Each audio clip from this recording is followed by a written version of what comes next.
So let's go over how you can apply a layer mask using Procreate for the iPad.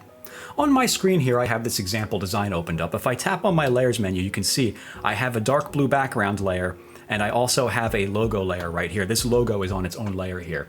And what I'm gonna do is I'm gonna apply a layer mask to this logo layer.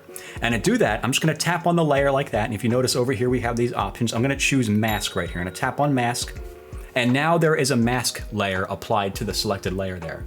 And the way a layer mask works is, briefly, whenever you apply a dark shade like black, it makes the area transparent. But when you apply a light shade like white, it makes it opaque. Let me show you what I mean here. I'm gonna change my brush to black.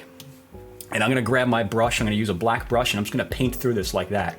And if you notice, instead of painting the color black, what it did was it erased the area. And you can see it better if I turn off the visibility of the background layer.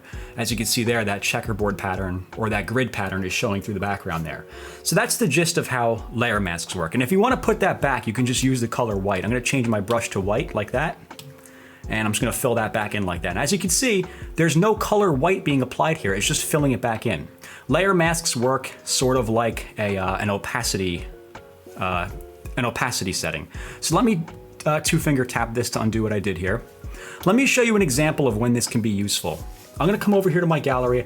I have this texture image opened up right here. This is just a black and white JPEG image. I will have a link in the description of the video to where you could download this graphic, and 15 of them if you'd like. I have a whole texture pack of these images here for download for free. So go ahead and check that out and open them up.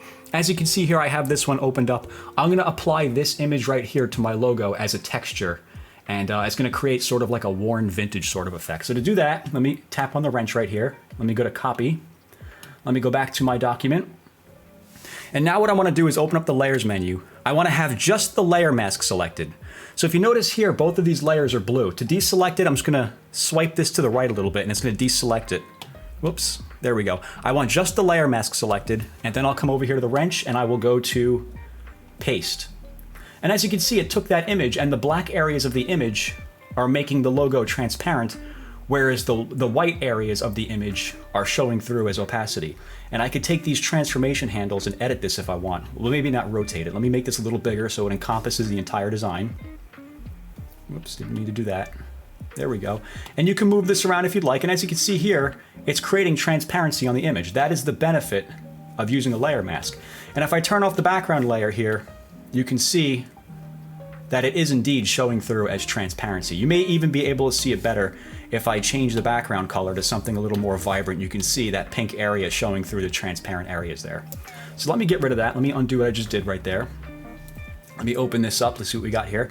Now, if you want to edit this further, just make sure that you have, let's say you want to edit the layer independent of the mask. As it stands right now, I have both of these layers selected, meaning if I edit the object, it's going to move the entire thing with it, as you can see there. So I didn't mean to rotate that. Let me put that back. So there we go. Now I'm moving these together. If I want to move these independent of each other, I could just deselect layer one, just slide that to the right to deselect it. Or you know what? Tap on the layer mask to deselect it, and then deselect layer one. And now you can use your selection tool, and you can edit just the layer mask, or you can select just the layer, deselect the layer mask, and now you can edit just the layer independent of the layer mask like that. And if at any point you want to get rid of your layer mask, all you have to do is swipe it to the left and go to delete, and there you go. Now you're back to where you started. So I think that should do it for this tutorial. That is how you can go about working with layer masks in Procreate.